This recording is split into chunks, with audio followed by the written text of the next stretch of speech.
హోంశాఖ వేరే మంత్రిని పెట్టి ఉపయోగం ఏముంది? ఈవెన్ జగన్ టైంలో కూడా లా అండ్ ఆర్డర్ అనేది జగన్ చేతిలోనే ఉంది. పేరుకి మాత్రం సుచరిత ఉంటది, లేకపోతే వనిత ఉంటది, ఇంకొకళ్ళు ఉంటారు.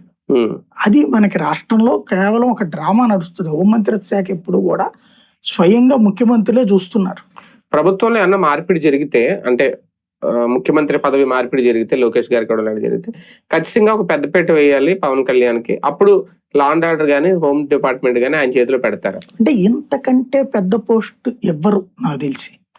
అంటే డిప్యూటీ సీఎం అనేది ఏముంది ఆయనకి ఇప్పుడు అంత అధికారాలు ఏముంది? ఇంతకు ముందున్న డిప్యూటీ సీఎంలతో పోల్చుకుంటే విపరీతమైనటువంటి రెస్పెక్ట్ రావట్లేదు.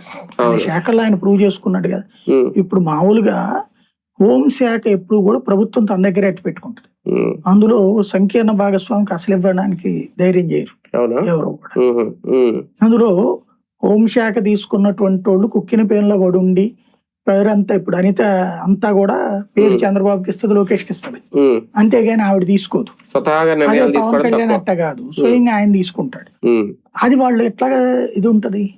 ఇప్పుడు ఒకటేంటంటే తెలుగుదేశం వీరాభిమానులు పవన్ కళ్యాణ్ అభిమానిస్తారు.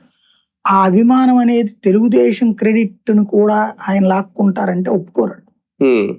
మీరు సీఎం గా పవన్ కళ్యాణ్కి 2 ఏళ్ళు 3 ఏళ్ళు అని కొంతమంది మాట్లాడుతున్నారు.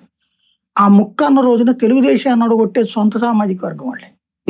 ఎందుకంటే వేరే వాళ్ళు అవ్వడానికి వాళ్ళకి ఇష్టం ఉండదు. అది ఒక లెక్క ఉంటది, దాంట్లో ఫార్ములా ఉంది. డిప్యూటీ స్పీకర్ హోదాలో ఉన్న కొంచెం పొలైట్ గానే వ్యవహరిస్తున్నారు రఘురామకృష్ణ